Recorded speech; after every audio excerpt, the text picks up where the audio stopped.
Tangina, bakit nangyayari ito ng ano, hindi nyo inaano sa akin?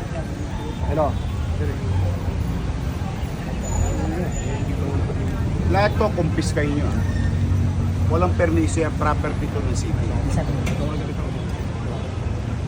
Penalize nyo lahat yung mga gamit nila dito. Ano, hindi na ako matutulog? Wala na talagang gobyerno, kanya-kanya na lang. Pangin ng mga congressman yan.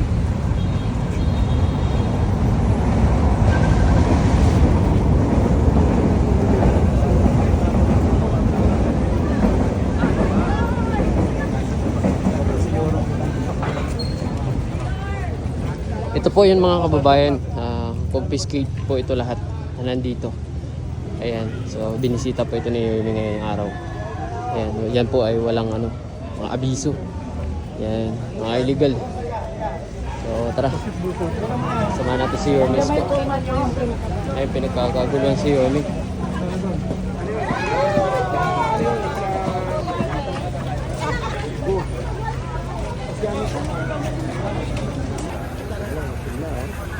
Sa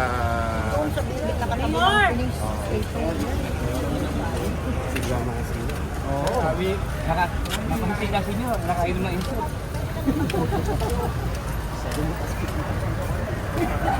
Sarawi. Boss, malalakas yung senior natin, nakainom ng insult. Nakain naman siya. Malalakas. Nauusan.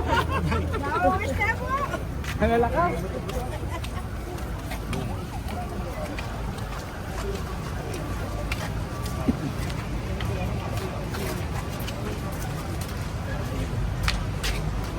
What's that?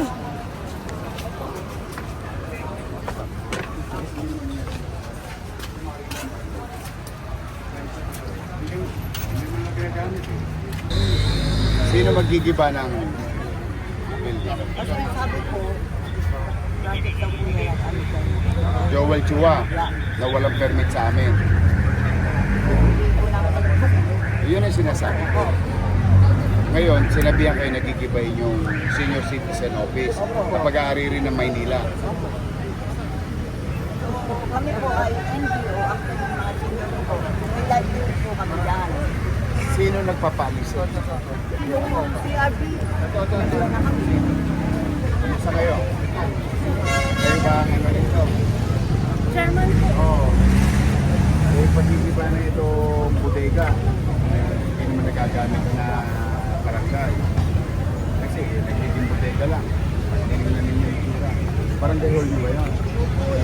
Saan ang barangay hall? Tingnan nyo. Tingnan. Nakita nyo ba barangay hall?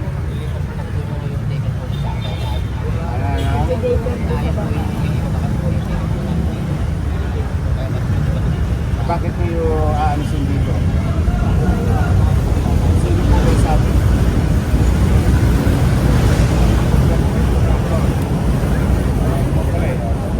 Sino ang gobyerno?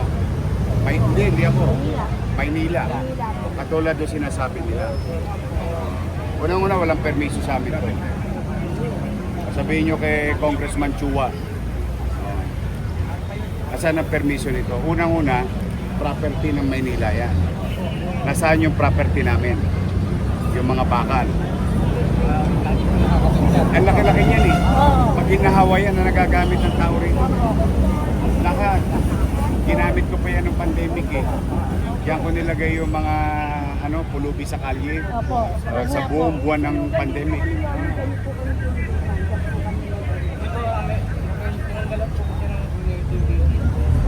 Sino na naman nagtanggal ng building? Kaya pinag... Si Randy. Randy! Kanina po kami lang sa baba, magaling ng failure. Saka sakaling tanggalin nga. Randy. Ito, direct sa... May permit sa ito, wala. Wala po. Oh. Bakit yung tatanggalin yung kuryente ng daycare? Huwag nyo tatanggalin yung kuryente ng daycare. At kayo, manatili kayo dyan hanggat walang pasya ang pamahalang lungsod ng Maynila. Hindi congressman. Bakit? Property yan ng Maynila. Hindi yan property ng Kongreso. Pero yun ang sabi po sa amin, papatayan na kayo ng kuryente. Hindi po, Nay. Bakit? Ito ang city electrician. Hindi pwedeng sapi-sapi lang. Katulad yung sinasabi ni Chairman. Huwag kayong umalis doon Kasi may daycare dito. hanggat hindi sinasabi ng pamahalaang lungsod ng Maynila. Kasi property yan ng lungsod ng Maynila, hindi ng Congressman Chua. Yan sinasabi, kaya nagkakagulo gobyerno. Ang hilig-hilig makialam ng congressman. Ayan, tingnan ninyo, property namin yan eh. Ginagamit ng taong bayan yan. I know. Maginahawa na nagagamit ng tao yan dati pa eh. Marami po kami talaga natutunan. Ilang years po kami. I will investigate this. But for the meantime, manatili kayo sa daycare ninyo. Sabihan ninyo na yung mga magulang. Wala po na. Ulitin ko po. Ang dami makapagpapaalis sa inyo dyan, pamahalang. Ganun lang po kasimple, Chairman. Wala nang iba.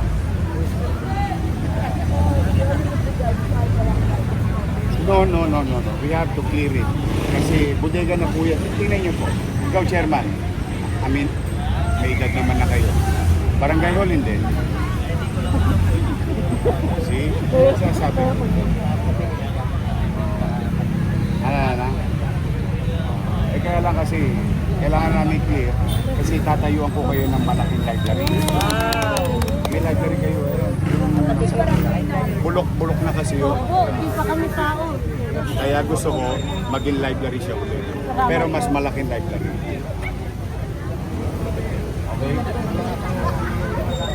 Okay? Bumalik kayo sa daycare. Saka huwag kayo nagpapaniwala kung kani-kanino. Ang kailangan kausap ninyo, pamahalaan ng lungsod. Biglang papasok ang kontraktor. Hanapan nyo yung chairman kayo. Hanapan mo ng permit sa City Hall. Hanapan nyo ng building permit. May clearance ka ba? Wala namang abiso. Hindi po nag-abiso. Unang-una, pwede namin silang kasuhan ng theft. Bakit? Yung building dyan, yung bakal, property ng Maynila yun. O ngayon, nasaan ngayon yun? Wala na po. Sino nagpakilo? Ayun. Yan dapat ang iniimbestiga ni Chua. Hindi, kaya sinasabi ko eh. Abusado kasi silang lahat. Para silang siga ng pamalang. Iba dito, iba doon. Hindi nyo nga alam. Kaya nagkakagulo ang pamalang. Hindi pa pwedeng ganun. May gobyerno na sa Maynila. Para kanino? Sa mga taga Maynila. Katulad yan, kung di ako nadaan ngayon, malamang wala na kayong daycare center. Tama ba? Opo. O, saan nyo ilalagay yung mga bata? Yung nga po yung Pero may poder at may-ari, gobyerno ng, Maynila. tapos na nagpapaalis sa inyo, congressman at saka kontraktor. Para pa nagkagobyerno pa kayo. Pag pinalis namin kayo, may dahilan. Tama, may kakailangan. Katulad yan, sinasabi ko sa inyo. Hindi naman nagagamit, aalisin. Sino nagsabi? Pamahalang mo. Ino-notify ka, Chairman, for purposes of due process. Bibigyan ka ng ilang araw. Then makagaya kayo, pero yun nandito, sa inyo pa rin. Hanggat nandiyan. Kasi meron pa ako sa San Lazaro residence para sa inyo. Meron pa ako dyan.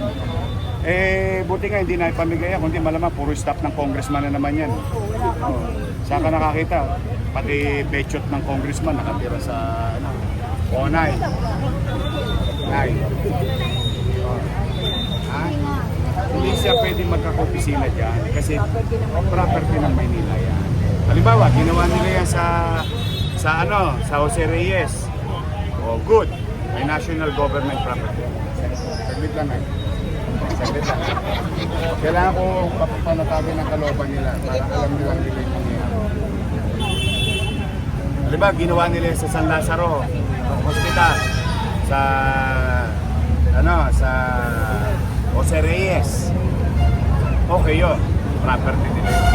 Pero hindi na pwede gawin dito na walang permiso ng gobyerno ng Maynila. May gobyerno na ngayon.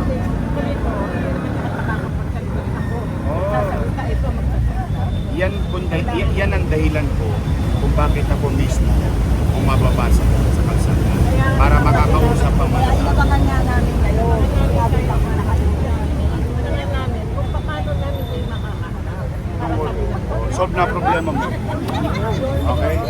Manatila na kayo. Kaso na sa resident, kami mga tingin. Tama naman. May live yun. Nandiyan dyan. Wala nga rin sinisweldo pero Tumutulong. Wala pa kami. Ngayon, tapos palalayasin pa kayo ng wala man lang. Ayuda. Yung hindi ayuda eh. Hindi ayuda. It's more on saan kami? Totoo lang din. Wala na akong problema. Tumanda kami. Gamit kami. Sakit na kami. Yung kalimot. Kaya next time, mag-iingat tayo sa pagboto ng mga leader. Yan talagang, hindi, walang kaya talagang iingatan natin kasi Alam na namin yung talagang bakit ay nagiging mga abusado kasi kaya ayaw nila sa akin dahil hindi na nila magawa yung pang-aabuso nila. Katulad niyan, bigla ka na lang papaalisin. Papatayan ka ng kuryente. Ka-distrito mo. Tatanggalan mo ng eskwela. Hindi man lang kayo abisuhan. Hindi man lang kayo sabihan, saan kami lumulugar. Yun yung sinasabi ko. Ako, straightforward. Pag hihingin ko sa inyo. O, iskerda na kayo ha. Magkayak na tayo sa ibang lugar. Sasabihin mo. Kasi wala namang ikasasama ang tao ng loob kung nasasabi mo sa kanila na ganito. para kami squatter na doon sa papatay na kasi bahala kayo kung saan kayo. Eh siga eh. Hindi. Quadcom eh, di ba? Hindi. Regarding sa Lazaro resident, yung mga application dito, wala na pala uban. Bakit? Hindi eh. Yung panahon po ni Naku, Mayor wala na. Kasi ang balak nila dyan, ipamigay sa mga leader nila. Opo, hindi wala na. Hindi, kung ano yun. Nanay, makinig ka sa akin. Yung dokumento nyo, itinapon sa isang kwarto sa San Sebastian Residence. Natagpuan na namin eh. Ngayon, iniimbestigahan at marami na ang sumuko dahil alam nila makakasuhan sila doon sa mga awardee kasi they violated the housing, the in-city vertical housing. At pag makikita mo, ang mga pangalan, care of congressman,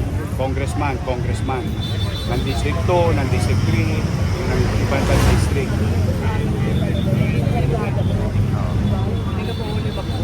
Yan po ay para sa pamilya na walang tahanan at lupain. Nangungupahan. Yun ang purpose. O maaaring stop nila, okay naman. Pero kung qualified, that's another story. Kailan po kayo mag-apply ngayon? Hindi po, kung yung application nyo nandoon na, irarapol po yun. Ang rapol po, naalala nyo yung ginawa ko dati, nilagay ko sa Tambiolo. Opo. Kasi Maganda yung pwede. hahayaan ko ng Diyos na kung kanino Opo, map. fair po talaga yun. Naka-live, naka-rapol, di ba? Nasa Tambiolo. Yun yung proseso. Thank you so much. Basta I will do my best. In fact, Thank you so much. para makita ninyo ang katotohanan ng pamahalang ito, magtatayo pa ako ng isang tower sa Binondominium. Kasi yung isang squatter na naman doon, sila naman ang gusto kong ilipat. Naghahanap, pera lang ang problema ko, pangarap marami ako.